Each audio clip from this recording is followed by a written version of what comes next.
बिहार विधानसभा की पिक्चर अब बिल्कुल क्लियर हो चुकी है। ये क्लियर है कि बिहार में एनडीए ने एक बार फिर से गर्दा उड़ा दिया। ये कहना बिल्कुल गलत नहीं होगा। एक बार स्क्रीन पर जो नंबर्स हैं उस पर जरा ध्यान दीजिए। नीतीश प्लस यानी एनडीए 205 पर बढ़त बनाए हुए है।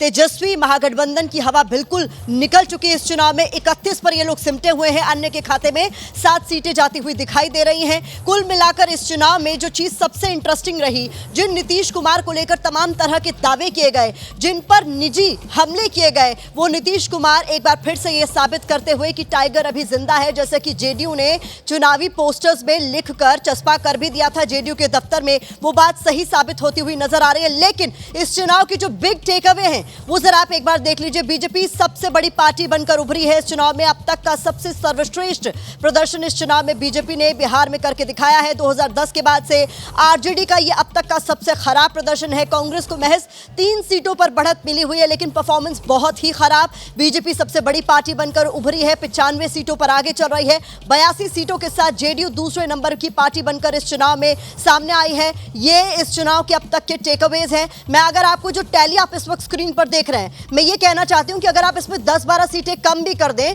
तो भी बहुत ही कंफर्टेबल मेजॉरिटी के साथ एनडीए की सरकार बिहार में बन रही है। ये बात साबित कर दी गई है कि जो दावे, जो वादे एनडीए की तरफ से किए गए, जनता ने उस पर विश्वास जताया, भरोसा जताया, वो रिजल्ट्स में अब रिफ्लेक्ट भी कर रहा है। तो कुल मिलाकर इसी पर हमारे साथ तमाम मेहमान भी आगे जुड़ेंगे जिनसे हम चर्चा करेंगे। लेकिन इस चुनाव में कौन से मुद्दे प्रभावी रहे, किन मुद्दों की हवा निकल गई, इस पर लगातार एबीपी न्यूज पर ये बड़ी कवरेज आप देख रहे हैं। स्क्रीन पर नंबर्स जो है वो ये साफ करते हुए कि एनडीए बहुत ही कंफर्टेबल मेजॉरिटी के साथ इस बार बिहार में एक बार फिर से वापसी कर रही है। दूसरे नंबर की पार्टी भले ही जेडीयू है, लेकिन क्या नीतीश कुमार की तरफ से चुनाव से ठीक पहले चला गया दांव ही सबसे बड़ा कारण रहा जिसने उन्हें इस चुनाव में जीत दिलाई है? इस पर भी हम अपने खास मेहमानों के साथ चर्चा करेंगे। लेकिन एक बार फिर से पिक्चर आपके सामने, बिहार विधानसभा की जो पिक्चर निकलकर सामने आ रही है वो क्या है उसे देखिए। तो जेडीयू प्लस 205 और 31 पर आरजेडी गठबंधन यहां पर फिलहाल नजर आ रहा है। तो ये तस्वीर निकलकर सामने आ रही है। जेडीयू प्रवक्ता संजय कुमार जी इस वक्त हमारे साथ मौजूद हैं। आकुश श्रीवास्तव जी को भी मैं देख पा रही हूँ। गीता मैम आप भी यहाँ पर हैं। एक एक करके आप सभी का, दिबांग जी ने भी अभी हमें ज्वाइन कर लिया है। सबसे पहले तो शुभकामनाएं आपको, जो मेहनत आप लोगों ने की वो रंग लाई है। वजह क्या रही?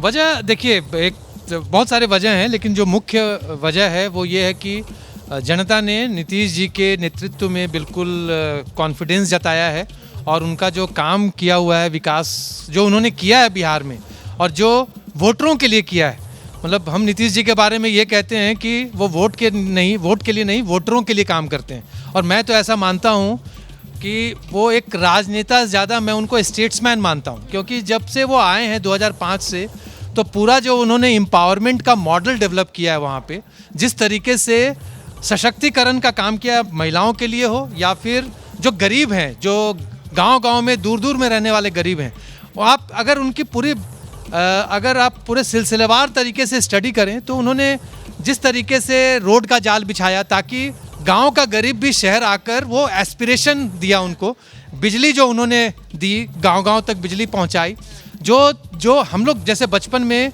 मैं बिल्कुल लालटेन में रहते थे और जनरेटर इकॉनमी थी।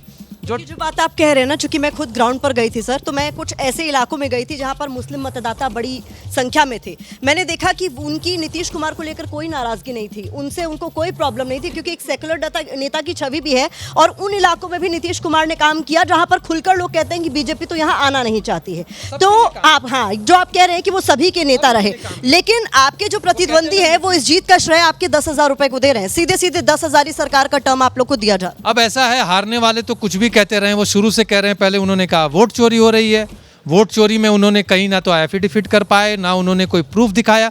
और मैं बार बार कहता हूं कि अगर वोट चोरी हो रही थी तो आज के सोशल मीडिया के युग पे आपने एक भी कैंपेन देखा जो ग्रासरूट से निकल के आ रहा है कि वोट चोरी हो रही है? कहीं भी कोई कैंपेन नहीं चला है ना। फिर आते हैं अब ये 10,000 पे, ये आज आप 10,000 कह रहे हैं, लेकिन ये मैं जो बात कह रहा था एम्पावरमेंट मॉडल की, वो लगातार पहले से चला आ रहा है और ये एक एक्सटेंशन था उसका, है ना।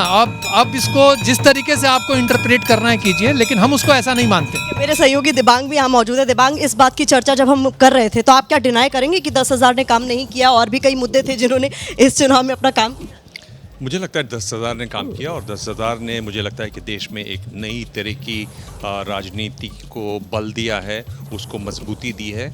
आप देखें तो ये राजनीति मध्य प्रदेश से शुरू हुई जहां कुल 1,200 रुपये दिए गए थे, फिर ये हरियाणा में गई, वहाँ पे 2,100 की बात हुई, फिर ये महाराष्ट्र में आई, फिर 1,500 रुपये दिए गए, दिल्ली में बात हुई और बीजेपी ने कहा कि हम 2,500 रुपये देंगे, अब 10,000 हो गया। मुझे लगता है कि बाकी मुद्दे ज़रूर हैं, पर ये जो जीत है इतनी बड़ी जीत है, अगर उसकी वजह ढूंढेंगी तो वो 10,000 मिलेगी। अगर बाकी मुद्दे काम कर रहे होते तो जीत होती, इतने मार्जिन से नहीं होती। ये जो क्लीन स्वीप हुआ है ना, उसका एक ही बड़ी वजह है कि एक बहुत बड़ा बदलाव आया है, एक ऐसा बदलाव जिसमें एक ऐसा राज्य जहां जाति की राजनीति होती थी, वो जाति का पहाड़ इस बदलाव ने पार कर लिया है और वो पार करने पर उनको एक नया एक सूरज दिखा है और वो भयंकर जीत जो ये हुई है, जोरदार जीत जो हुई है, वो उसकी वजह से हुई। तो 10,000 को जाना चाहिए। जातीय समीकरण हर पार्टी ने इस चुनाव में जोर शोर से बिठाया, चाहे वो टिकट वितरण के टाइम पर हो या फिर जब चुनाव प्रचार करने के लिए जा रहे थे, तो उसी तरीके के नेता को उस इलाके में भेजा जा रहा था जो जातियों को साध सके। अखिलेश यादव को उतारा गया पीडीओ को साधने के लिए, लेकिन ये सब कुछ धराशायी हो गया। ये तमाम फॉर्मूलाज बिल्कुल एक किनारे, क्या काम कर गया आपकी नज़र में? देखिए, अगर आप जातिगत फार्मूले को देखें तो भारतीय जनता पार्टी ने भी ज़िंदगी में शायद पहली बार ऐसा किया कि हर कॉन्स्टिट्यूंसी में पहले ये तय किया कि किस जाति को वोट देना। ये भारतीय जनता पार्टी ने अपने आप में पहली बार किया था। भारतीय जनता पार्टी ने एनडीए के लिए सबके 243, यानी वो मान रहे थे ना कि जाति एक बड़ा फैक्टर है बिहार के। ये किया गया और फिर उसके बाद ये तय हुआ कि जेडीयू से किसको वोट देना है, जेडीयू कौन सी सीट जाएगी, बीजेपी कौन सी सीट जाएगी, हमको किसकी जाएगी, ये इस पर डिस्कशन बाद में हुए।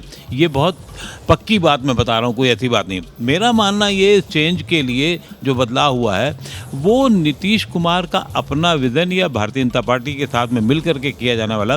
नीतीश कुमार ने या तो पहले कार्यकाल में मैं मानता हूँ बहुत बढ़िया काम किया था और एकदम से सीन बदला था। जब लाइट बिल्कुल नहीं आती थी और चार्जर जो हम लोगों के होते उसमें लाल बत्ती सी जरा लगती थी, तो जब जलती थी अरे लाइट आ गई, लाइट आ गई।